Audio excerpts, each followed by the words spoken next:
Welcome to the Money Watch Show. It's Tuesday, October 10th, and this is the program that attempts to take the mystery out of your financial life.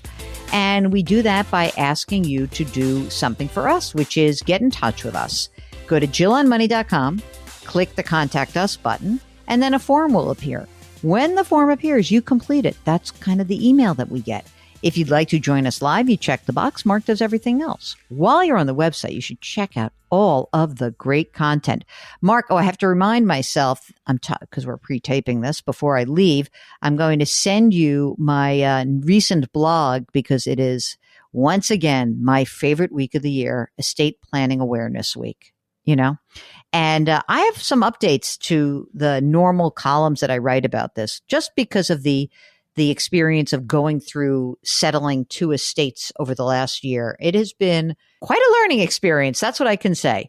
So that's in the blog section of the JillOnMoney.com website. There's also videos. There's other shows, our other podcasts. There's resources, so much there, as well as the free weekly newsletter, which comes out every single Friday. Okay, today we are joined by Donnie. He is from Philadelphia. We were doing a little sports talk before we got in the air. Now it's time for money talk. What's going on, Donnie? My wife and I are doing some planning here for the future. We both have irregular income. Based on our career paths, we can kind of work as little or as much as we want, which is a blessing in disguise. But we're at the point now with kids and we're deciding, do we start to max out our 403Bs or do we start to hit a brokerage really hard to give us some flexibility in the future with our children, maybe early retirement, backing off on work? Interesting. Okay. Well, tell us about yourselves. Donnie, how old are you? So I'm 33 and my wife is 34.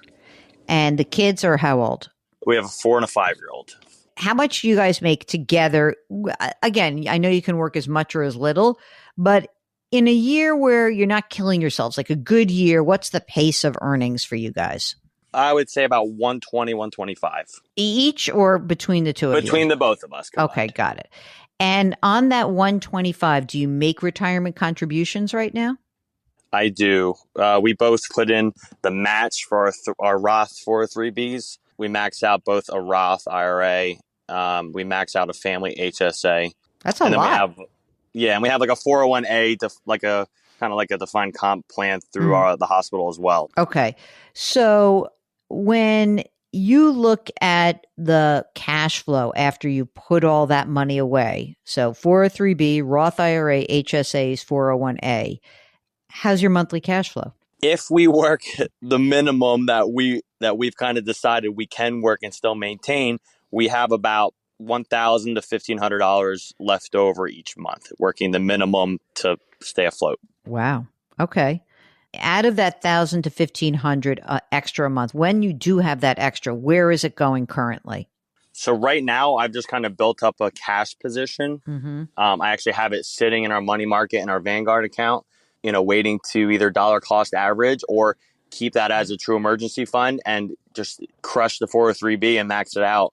So I haven't deployed it yet, but I have the emergency fund sitting now that we're at a spot where we can deploy the extra. How much is in there right now? So we have about $30,000 right there. And that's really it for emergency reserve in terms of other bank accounts and things like that? Correct. We have our emergency fund just sitting in the money market there. All right. That seems fine. How much is in each of those accounts? So the Roth 403Bs, how much have you saved so far? In the Roth 403s, we have $150,000 total. Wow. And what about the Roth IRAs? $80,000. HSA, I don't care. You'll keep that 401A. I combine that in the 403B. Okay, just because it's in the same account. Yeah, fine. You guys got a house? We do. How much would you say it's worth? Around $500. Do you have a mortgage on it? Yeah, about $360 we owe. And what's the interest rate? 4.5. Kids, the 4-year-old and the 5-year-old. Does that mean, are they both in school? Like who's taking care of these kids while you're cranking out all this money? We're currently homeschooling. One's in preschool, one's in kindergarten. How can you homeschool? You guys are working all the time. That's why we have irregular income, because we're both nurses. She works 2 days a week. I work 2 days a week. And we kind of have a lot of time at home to do other things.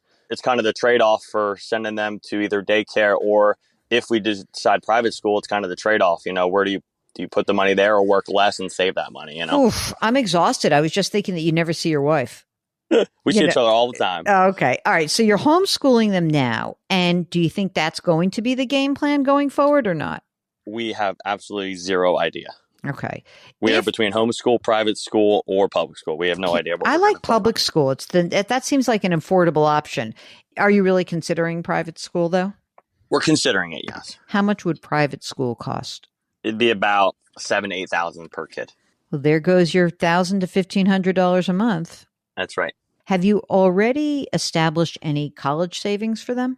We do not. I've been back and forth. I think between a brokerage eventually, the contributions to the Roth at someday, if that's the route we go, or, they are planning on having them work during college to help pay for it. So we're probably going to cash flow at that point. Okay. What is your trajectory if you can make 125 grand a year? Is that like working to death or that's working okay? And how long can you keep that up, do you think? We could keep that up indefinitely. If I work the minimum hours, we make around 100. If we both work full-time hours, we'll make around 170, 175. So we're actually not working full-time. And part of that is to spend time with our kids while they're young, things that are more important than just working. So the good news is we can work as much or as little as we want each week. It's just deciding to spend time with our children while they're still home. Yeah, I get that. Okay, that's cool. Do you guys have life insurance? We do.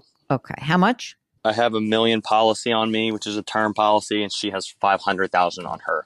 I'd get another $500,000 for her. Okay. All right. I really would. Just to get the kids through college. That's it. Okay. Okay. Do you guys have estate documents? Yes, we have the power of attorney. We do have a living will, and we have a trust set up. Okay, great. All right, Mark, what do you want him to do with this $1,000 to $1,500 a month of extra cash flow? What do you say? I mean, I'm just responding to what he said, and cash flow in college and homeschooling or maybe private school. So I don't think I necessarily want to put it behind the pre-tax retirement paywall, so to speak, or even the post-tax. Even if it's a Roth, I don't think I'd want to do it. I agree. I want to be able to get my hands on it. So, Donnie, I don't think you should invest the 30. The 30 is an emergency fund. Now, right, as you start the beginning process of allocating that $1,000 to $1,500 a month, that can go into the brokerage account. That's fine. But that 30 is kind of sacrosanct just in case. If for some reason you had a really, really big year and you worked more, just, sometimes that happens. Like, friend of yours is like, you got to help me out. And like all of a sudden the money's really coming in.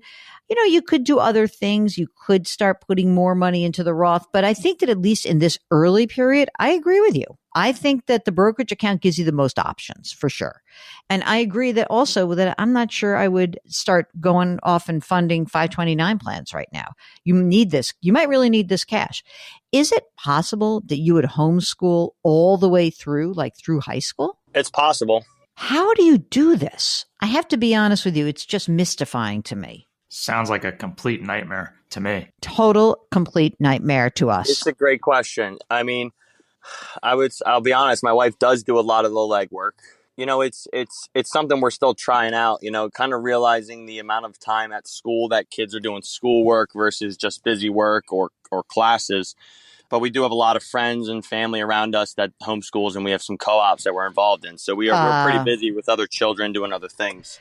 Well, you're better people than we are. Let me just say that. Okay. So here's what we think. So to just give you the summation, Donnie from Philly, $500,000 more of term life insurance for your wife, just like 15 years. That's all we need. Keep cranking on the brokerage account. $1,000 to $1,500 a month can go into that Vanguard account, buy some index funds, call it a day. Don't go below your 30 for your emergency reserve fund. And you can always give us a call back if things change in your life. Like if all of a sudden you're like, okay, we are going to do public school because this is a nightmare, just like Jill and Mark said, then you will have a lot of different options. Maybe you'll work more. Maybe you will. Maybe it'll be instead of 125, you'll be at 150. And then maybe you should be topping off the Roth 403B, that is. So let's see how things evolve, 1 year at a time for you guys.